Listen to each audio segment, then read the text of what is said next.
किसी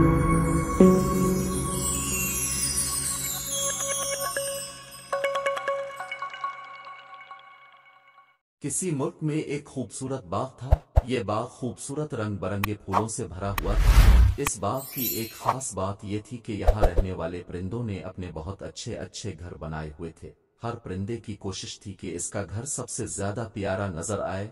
मोरनी का घर तो इतना खूबसूरत था कि सब परिंदे रश्क करते थे। इसने अपने घर को मोतियों, फूलों और सुनहरी तारों से सजा रखा था। और चिड़िया तो पता नहीं कहाँ कहाँ से मुख्तलिफ किस्म की चीजें ले आती थीं। इसका घर भी देखने के लायक था। तोते के घर हर हफ्ते पार्टी होती थी। सब परिंदे वहां जमा होकर खूब हल्ला गल्ला करते। सब परिंदे आपस में दोस्त थे। और बत्तख रानी की तो क्या ही बात थी। जैसी वो बर्फ की तरह सफेद थी, इसी तरह इसका घर था। इसके घर में हर चीज सफेद थी। सफेद फूलों की सजावट, सफेद मोती। रात को इसका घर चांदनी में और भी खूबसूरत नजर आता था।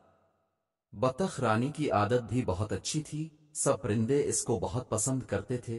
किसी परिंदे को कोई मसला होता तो बत्तख रानी इसका मसला हल करने की कोशिश करती। इस बाग में सिर्फ कौवा एक ऐसा परिंदा था जिसे कोई पसंद नहीं करता था। इसकी आदत ही ऐसी थी, हर कोई इसको समझाता कि तुम भी अपना घर बनाओ, लेकिन कौवा इतना लापरवाह था कि इसने अपना घर नहीं बनाया था। आदेर अलिफाता फिरता रहता था। जब कभी आवारा गर्दी से अलिफाता जाता, आंधी और बारिश होती तो किसी ना किसी परिंदे के घर का दरवाजा खटखटाता कि प्लीज मुझे अंदर आने दो। एक दिन मौसम बहुत खराब था। तेज हवा चल रही थी, बारिश भी हो रही थी। सब परिंदे अपने अपने घरों में सुकून से थे।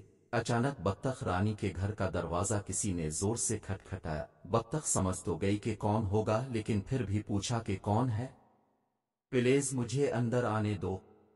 बाहर से कौवे की आवाज आई, मैं बारिश में भीग गया हूँ, बिजली भी चमक रही है, मुझे बहुत डर लग रहा है, बारिश राकुत्ते ही चला जाऊंगा।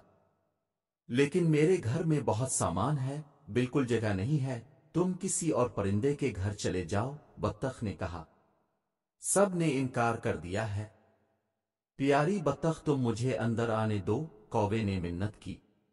असल में कौवा जिस घर में भी जाता वहां कोई ना कोई चीज खराब कर देता था, इसलिए सब इससे बचते थे।